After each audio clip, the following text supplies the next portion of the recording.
ಎಲ್ಲರಿಗೆ ನಮಸ್ಕಾರ. ಜಿಲ್ಲಾ ಕಾಂಗ್ರೆಸ್ ಸಮಿತಿ ಬೀದರ್ ವತಿಯಿಂದ ಹೊಸದಾಗಿ ನೂತನವಾಗಿ ಮುಖ್ಯಮಂತ್ರಿಗಳಾದಂಥ ಡಿ.ಕೆ. ಶಿವಕುಮಾರ್ ಸಾಹೇಬರಿಗೆ ಮತ್ತು ಉಪಮುಖ್ಯಮಂತ್ರಿಗಳಾಗಿ ಆಗಿರ್ತಕ್ಕಂಥ ಡಾಕ್ಟರ್ ಜಿ. ಪರಮೇಶ್ವರ್ ಸಾಹೇಬರಿಗೆ ಬೀದರ್ ಜಿಲ್ಲೆಯಲ್ಲಿ ಒಂದು ಪಕ್ಷದ ವತಿಯಿಂದ ಒಂದು ಸನ್ಮಾನ ಕಾರ್ಯಕ್ರಮ, ಅದರ ಜೊತೆಯಲ್ಲಿ ಬೀದರಿನ ಉಸ್ತುವಾರಿ ಸಚಿವರಾದಂಥ ಈಶ್ವರ್ ಖಂಡ್ರೆ ಅವರೇ, ಮಾಜಿ ಸಚಿವರು ಹಾಲಿ ಶಾಸಕರಾದಂಥ ರಹೀಮ್ ಖಾನ್ ರವರೇ, ಬೀದರಿನ ಸಂಸದರು ಯುವಕರು ಆದಂಥ ಸನ್ಮಾನ್ಯ ಶ್ರೀ ಸಾಗರ್ ಖಂಡ್ರೆ ಅವರೇ, ವಿಧಾನ ಪರಿಷತ್ತಿನ ಸದಸ್ಯರುಗಳಾದಂಥ ಸೋದರಾದಂಥ ಡಾಕ್ಟರ್ ಚಂದ್ರಶೇಖರ್ ಪಾಟೀಲ್ ರವರೇ, ಇನ್ನೊಬ್ಬ ಸೋದರಾದಂಥ ಭೀಮರಾವ್ ಪಾಟೀಲ್ ರವರೇ, ಬಸನಗೌಡ ಬಾದ್ರಳ್ಳಿ ಅವರೇ, ಮಾಜಿ ವಿಧಾನ ಪರಿಷತ್ತಿನ ಶಾಸಕರು ಆಗಿರ್ತಕ್ಕಂಥ ಅರವಿಂದ್ ಕುಮಾರ್ ಅರಳಿ ಅವರೇ, ವಿಜಯ ಸಿಂಗ್ ರವರೇ ಮತ್ತು ಪುಳ್ಳಿಕರಾವ್ಜಿ ಅವರೇ, ಭೀಮಸೇನ್ ರಾವ್ ಸಿಂಧಿ ಅವರೇ, ಗ್ಯಾರಂಟಿ ಅಧ್ಯಕ್ಷರಾದಂಥ ಅಮೃತರಾವ್ ಚಿಮ್ಕುಡೆ ಅವರೇ, ಶ್ರೀಮತಿ ಮಾಲಾ ಬಿ ನಾಯಂಡ್ರವರೇ, ಬಾಬು ಹೊನ್ನನಾಯಕರವರೇ ಮತ್ತು ಹನುಮಂತರಾವ್ ಚೌಹಾಣ್ ರವರೇ ಮತ್ತು ಡಿಸಿಸಿ ಬ್ಯಾಂಕಿನ ಅಧ್ಯಕ್ಷರಾದಂಥ ಅಮರ್ ಖಂಡ್ರೇಜಿ ಅವರೇ, ಉಪಾಧ್ಯಕ್ಷರಾದಂಥ ಅಭಿಷೇಕ್ ಪಾಟೀಲ್ ರವರೇ, ಇನ್ನು ಬೀದರಿನ ಮಾಜಿ ಸಂಸದರಾದಂಥ ಸೂರ್ಯವಂಶಿ ಸಾಹೇಬರು ಒಳಗೊಂಡು ಎಲ್ಲ ವೇದಿಕೆ ಮೇಗಿರ್ತಕ್ಕಂಥ ಎಲ್ಲ ನನ್ನ ಹಿರಿಯರೇ, ಯುವಕ ಮಿತ್ರರೇ, ಮಾಧ್ಯಮದ ಸ್ನೇಹಿತರೆ, ಪ್ರಪ್ರಥಮವಾಗಿ ಬಸವಣ್ಣನ ಕರ್ಮಭೂಮಿಯಿಂದ ನಮ್ಮ ಹೊಸದಾಗಿ ಮುಖ್ಯಮಂತ್ರಿಗಳಾಗಿರ್ತಕ್ಕಂಥ ಡಿ.ಕೆ. ಶಿವಕುಮಾರ್ ಜಿ ಅವರು ಪ್ರಪ್ರಥಮವಾಗಿ ಬೀದರ್ಗೆ ಬಂದು ಬಸವ ಕಲ್ಯಾಣಿಗೆ ಹೋಗಿ ಅನುಭವ ಮಂಟಪ ಒಂದು ವೀಕ್ಷಣೆ ಮಾಡಿ, ಆ ಅನುಭವ ಮಂಟಪ ಬರ್ತಕ್ಕಂಥ ಕೆಲವೇ ದಿನದಲ್ಲಿ ಅದು ಉದ್ಘಾಟನೆ ಮಾಡ್ತಕ್ಕಂಥ ಕಾರ್ಯದಲ್ಲಿ ಕೂಡ ಇವತ್ತು ಮುಖ್ಯಮಂತ್ರಿಗಳು ಉಪಮುಖ್ಯಮಂತ್ರಿಗಳು ಇವತ್ತು ಅಲ್ಲಿ ಹೋಗಿ ನೋಡ್ಕೊಂಡು ಬಂದಿದ್ದಾರೆ. ಒಂದು ಸಂದೇಶ, ಯಾಕಂದ್ರೆ ಹೊಸದಾಗಿ ಮುಖ್ಯಮಂತ್ರಿಗಳು ಆದ ತಕ್ಷಣ ಬಸವಣ್ಣನ ನಾಡು ಬಸವಣ್ಣ ಕರ್ಮಭೂಮಿಯಿಂದ ಇವತ್ತು ಪ್ರಾರಂಭ ಮಾಡಿರ್ತಕ್ಕಂಥ ಕೀರ್ತಿ ನಮ್ಮ ರಾಜ್ಯದ ಮುಖ್ಯಮಂತ್ರಿಗಳಂತ ಸನ್ಮಾನ್ಯ ಶ್ರೀ ಡಿ.ಕೆ. ಶಿವಕುಮಾರ್ ಅವರಿಗೆ ಹೋಗ್ತದ ಅಂತ ನಾನು ಹೇಳಕ್ ಇಚ್ಛಾ ಪಡ್ತೀನಿ. ಬಂಧುಗಳೇ, ಈಗಾಗಲೇ ನಮ್ಮ ಜಿಲ್ಲಾ ಉಸ್ತುವಾರಿ ಸಚಿವರು ಸಾಕಷ್ಟು ಮಾತುಗಳನ್ನು ಆಡಿದ್ದಾರೆ. ನಾನು ಕೆಲವು ಮಾತಾಡಕ್ ಇಚ್ಛಾ ಪಡ್ತೀನಿ. ಯಾಕಂದ್ರೆ ಮುಖ್ಯಮಂತ್ರಿಗಳು ಮತ್ತು ಉಪಮುಖ್ಯಮಂತ್ರಿಗಳು ಗುಲ್ಬರ್ಗಕ್ಕೆ ಹೋಗಬೇಕಾಗಿದೆ ಅಂತ ಹೇಳ್ತಾ ಇದ್ರು ಮುಖ್ಯಮಂತ್ರಿಗಳು. ಅದ್ ಸಲುವಾಗಿ ಈಗಾಗಲೇ ನಾನು ವಿಮಾನದ ಮೂಲಕ ಬರುವಾಗ ಮುಖ್ಯಮಂತ್ರಿಗಳಿಗೆ ಉಪಮುಖ್ಯಮಂತ್ರಿಗಳು ನಾನು ವಿನಂತಿ ಮಾಡಿದ್ದೀನಿ. ಬೀದರ್ ಜಿಲ್ಲೆ ಇವತ್ತು ಬಹಳಷ್ಟು ಬರಗಾಲ, ಇವತ್ತು ಬೀದರ್ ಜಿಲ್ಲೆ ಮಳೆನೇ ಬಂದಿಲ್ಲ, ಮಳೆ ಬಹಳ ಅಭಾವ ಇದೆ. ಇವತ್ತು ಅದರಲ್ಲಿ ವಿಶೇಷವಾಗಿ ನಾವು ಅಧಿಕಾರಿಗಳ ಜೊತೆಯಲ್ಲಿ ಮಾತಾಡಿದಾಗ ಹುಮ್ನಾಬಾದ್ನಲ್ಲಿ ವಾಡಿಕೆಗಿನ 60% ಕಡಿಮೆ ಇದೆ ಅಂತ ಇವತ್ತು ಅಧಿಕಾರಿಗಳು ಕೂಡ ಅದ್ರ ಬಗ್ಗೆ ಮಾಹಿತಿ ಕೊಟ್ಟಿದ್ದಾರೆ. ಇವತ್ತು ನಾನು ಹೇಳಕ್ ಇಚ್ಛಾ ಪಡ್ತೀನಿ, ಇರ್ತಕ್ಕಂಥ ಬೀದರ್ ಜಿಲ್ಲೆಯಲ್ಲಿ ರೈತರು ಇವತ್ತು ಬಹಳ ಸಂಕಷ್ಟದಲ್ಲಿದ್ದಾರೆ. ತಾವು ಯಾವ ರೀತಿ ಮುಖ್ಯಮಂತ್ರಿಗಳು ಇದ್ರ ಬಗ್ಗೆ ತಾವು ನಿರ್ಣಯ ಮಾಡ್ತೀರಿ, ಯಾವ ರೀತಿ ಬರಗಾಲ ಅಂತ ಘೋಷಣೆ ಮಾಡ್ತೀರಿ, ಅಥವಾ ಯಾವ ರೂಪದಿಂದ ಆ ರೈತರಿಗೆ ಅನುಕೂಲ ಮಾಡ್ತಕ್ಕಂಥ ವ್ಯವಸ್ಥೆ ಮಾಡ್ತೀರಿ ಎಂಬುದು ತಾವು ಹೇಳಬೇಕಾಗಿದೆ. ನಾನು ಒಂದೇ ಒಂದು ಹೇಳಕ್ ಇಚ್ಛಾ ಪಡ್ತೀನಿ, ಹೊಸದಾಗಿ ಇರ್ತಕ್ಕಂಥ ಮುಖ್ಯಮಂತ್ರಿಗಳಿಗೆ ಬೀದರ್ ಸಹಕಾರ ಸಕ್ಕರೆ ಕಾರ್ಖಾನೆ ಬಹಳ ಹಳೆ ಕಾರ್ಖಾನೆ, ಇಡೀ ಬೀದರ್ ಜಿಲ್ಲೆಯಲ್ಲಿ ಒಂದು ಹಳೆ ಕಾರ್ಖಾನೆ ಅದು.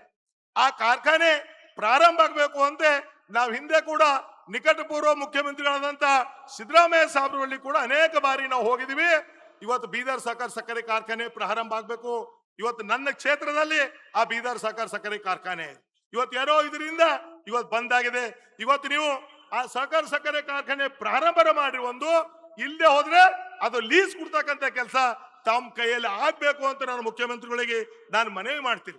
ಯಾಕಂದ್ರೆ ಆದಷ್ಟು ಬೇಗನೆ, ಯಾಕಂದ್ರೆ ಇರ್ತಕ್ಕಂಥ ರೈತರು ಬಹಳಷ್ಟು ಕಷ್ಟದಲ್ಲಿದ್ದಾರ, ಸಂಕಷ್ಟದಲ್ಲಿದ್ದಾರ. ಇವತ್ತು ರೈತರು ತಾವು ನೋಡಿದ್ರಿ, ಇವತ್ತು ರೈತರು ಒಳ್ಳೇದಿದ್ರೆ ನಮ್ಮ ನಾಡು ಒಳ್ಳೇದು, ರೈತರು ಚೆನ್ನಾಗಿದ್ರೆ ನಾವು ನೀವೆಲ್ಲರೂ ಕೂಡ ಚೆನ್ನಾಗಿರ್ತೀವಿ.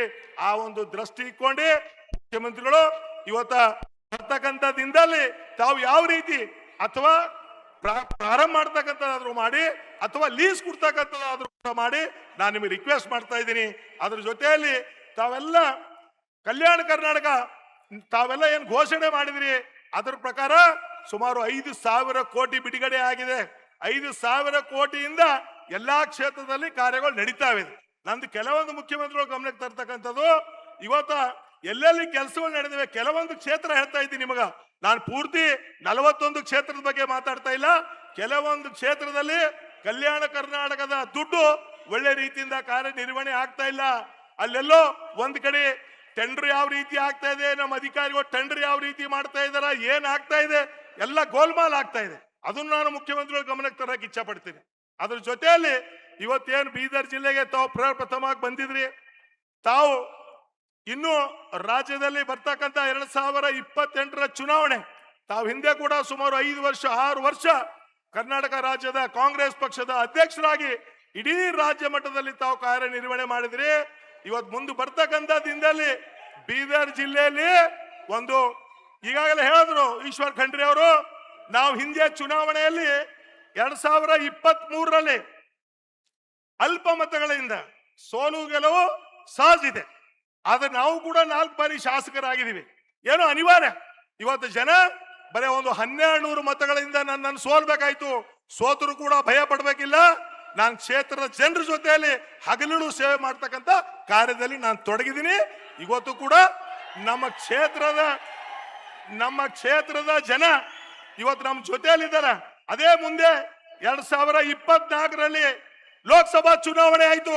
ಆ ಲೋಕಸಭಾ ಚುನಾವಣೆಯಲ್ಲಿ ಹುಮ್ನಾಬಾದ್ ಮತಕ್ಷೇತ್ರದಿಂದ 28,000 ಮತಗಳ ಇವತ್ತ ಸಾಗರ್ ಖಂಡ್ರೆ ಅವರಿಗೆ ಹೆಚ್ಚಿನ ಮತಗಳು ಕೊಡ್ತಕ್ಕಂತ ನಾವು ಪ್ರಯತ್ನ ಮಾಡಿದೀವಿ. ಇವತ್ತು ಮಾನ್ಯ ಮುಖ್ಯಮಂತ್ರಿಗಳೇ, ದಯಮಾಡಿ ಇವತ್ತು ಬೀದರ್ ಜಿಲ್ಲೆಯಲ್ಲಿ ಇವತ್ತು ಪಕ್ಷ ಸಂಘಟನೆ ಆಗ್ಬೇಕು. ಪಕ್ಷ ಸಂಘಟನೆ ಆಗ್ಬೇಕು ಅಂದ್ರೆ ಎಲ್ಲರೂ ಕೂಡ ಒಗ್ಗಟ್ಟಾಗಿ ಕೆಲಸ ಮಾಡಿದಾಗ ಮಾತ್ರ ಸಾಧ್ಯ ಆಯ್ತದ. ಇಲ್ಲದೆ ಹೋದ್ರ ಸಾಧ್ಯ ಆಗಲ್ಲ. ಯಾರೋ ಒಬ್ಬರೇ ಮಾಡಬೇಕು ಅಂದ್ರೆ ಆಗೋದಿಲ್ಲ. ಅದಕ್ಕೆ ನಾನು ದಯಮಾಡಿ ಮುಖ್ಯಮಂತ್ರಿಗಳಿಗೆ, ಉಪಮುಖ್ಯಮಂತ್ರಿಗಳಲ್ಲಿ ನಾನು ರಿಕ್ವೆಸ್ಟ್ ಮಾಡ್ತೀನಿ, ಬರ್ತಕ್ಕಂಥ ದಿನದಲ್ಲಿ ಬೀದರ್ ಜಿಲ್ಲೆ ಅಭಿವೃದ್ಧಿ ಆಗ್ಬೇಕು. ಇವತ್ತು ತಾಲೂಕ್ ಪಂಚಾಯತ್ ನಾವು ಗೆಲ್ಲಬೇಕು, ಜಿಲ್ಲಾ ಪಂಚಾಯತ್ ಗೆಲ್ಲಬೇಕು, ನಗರಸಭೆ ಪೂರಸಭೆಯಲ್ಲಿ ಗೆಲ್ಲಬೇಕು ಅಂದಾಗ ನಾವೆಲ್ಲರೂ ಕೂಡ ಒಳ್ಳೆ ರೀತಿಯಿಂದ ಕಾರ್ಯನಿರ್ವಹಣೆ ಮಾಡಿದಾಗ ಮಾತ್ರ ಶಕ್ತಿ ಪ್ರದರ್ಶನ ಆಗ್ತದ. ಇವತ್ತು ಅದ್ರ ಜೊತೆಯಲ್ಲಿ SIR ಬಗ್ಗೆ ಕೂಡ ತಾವು ಬೆಂಗಳೂರಲ್ಲಿ ಕೂಡ ನಮ್ಮನ್ನೆಲ್ಲ ಮೀಟಿಂಗ್ ಕರೆದಿದ್ರಿ. ಅಲ್ಲಿ ಕೂಡ ತಾವು ಹೇಳಿದ್ರಿ SIR ಬಗ್ಗೆ ಬಹಳ ಜರೂರಿ ಆದಂತ ಕೆಲಸ ಇದೆ. ತಾವ್ಯಾರು ಕೂಡ ಕ್ಷೇತ್ರ ಬಿಟ್ಟು ಹೋಗ್ಬೇಡ್ರಿ, ಆ ಕ್ಷೇತ್ರದಲ್ಲಿ ಉಳ್ಕೊಂಡು ಇವತ್ತ ನೀವೆಲ್ಲ ಕಾರ್ಯನಿರ್ವಹಣೆ ಮಾಡಬೇಕು ಅಂತ ನಮಗೆ ಸಲಹೆ ಕೊಟ್ಟಿದ್ರಿ. ಅದ್ರ ಜೊತೆಯಲ್ಲಿ ಮಾನಿಟರ್ ಕಮಿಟಿ ಅಂತ ನನ್ನನ್ನು ಮತ್ತು ಸಂಸದರಾದಂತಹ ಸಾಗರ್ ಖಂಡ್ರೆ ಅವರಿಗೆ ಬೀದರ್ ಜಿಲ್ಲೆ ಕೂಡ ತಾವು ಒಪ್ಪಿಸಿದ್ರಿ. ಈಗಾಗಲೇ ಬೀದರ್ನಲ್ಲಿ ಕೂಡ ಮೀಟಿಂಗ್ ಆಗಿದೆ, ಪಾಲಿಕೆಯಲ್ಲಿ ಅವ್ರು ಮಾಡಿದಾರ, ಹುಮ್ನಾಬಾದಲ್ಲಿ ಕೂಡ ನಾವು ಮಾಡಿದೀವಿ, ಔರಾದ್ದಲ್ಲಿ ಕೂಡ ಆಗಿದೆ, ಎಲ್ಲ ಕಡೆ ಮೀಟಿಂಗ್ಸ್ ಆಗಿದೆ. ನಮ್ಮೆಲ್ಲ ಕಾರ್ಯಕರ್ತರು ಬೂತ್ ಮಟ್ಟದಲ್ಲಿ ಹೋಗಿ SIR ಬಗ್ಗೆ ಇವತ್ತ ಬೆಳಕು ಚೆಲ್ತಕ್ಕಂಥ ಕಾರ್ಯ ಮಾಡ್ತಾ ಇದಾರ. ಅದು ಬಹಳ ದೊಡ್ಡ ಕೆಲಸ ಇದೆ. ಯಾಕಂದ್ರೆ ನಾವೆಲ್ಲ ನೋಡಿದೆವು ಪಶ್ಚಿಮ ಬಂಗಾಳದಲ್ಲಿ ಏನಾಯ್ತು, ಬೇರೆ ಬೇರೆ ರಾಜ್ಯಗಳ ಪರಿಸ್ಥಿತಿ ಏನಾಯ್ತು ಅಂತ. ನಮ್ಮ ಮುಖ್ಯಮಂತ್ರಿಗಳು ಬಹಳಷ್ಟು ಸಮಯ ಅದಕ್ಕೆ ಒತ್ತಿ ಕೊಟ್ಟು ಕೆಲಸ ಮಾಡ್ತಕ್ಕಂಥ ಕಾರ್ಯ ಮಾಡ್ತಾ ಇದಾರ. ನಾನು ಮುಖ್ಯಮಂತ್ರಿಗಳಿಗೆ ಜಾಸ್ತಿ ಸಮಯ ತೋಲಾರ್ದೇನೆ ತಮಗೆ ನಾನು ಅಭಿನಂದನೆ ಸಲ್ಲಿಸ್ತೀನಿ. ತಮ್ಮ ಸಹಾಯ, ತಮ್ಮ ಸಹಕಾರ, ತಮ್ಮ ಆಶೀರ್ವಾದ ನಮ್ಮ್ಯಾಗಲೂ ಸ್ವಲ್ಪ ಇರ್ಲಿ ಅಂತ ನಾನು ಒಂದ್ಸಲ ಅವ್ರಿಗೆ ಕೇಳ್ಕೊಂಡು ನನ್ನ 4 ಮಾತು ವಿರಾಮ ಕೊಡ್ತೀನಿ. ಜೈ ಹಿಂದ್, ಜೈ ಕರ್ನಾಟಕ, ಜೈ ಕಾಂಗ್ರೆಸ್. ನ್ಯೂಸ್ ಫಸ್ಟ್ ನಿರ್ಭೀತಿಯಿಂದ ನಿಮ್ಮ ಪರವಾಗಿ.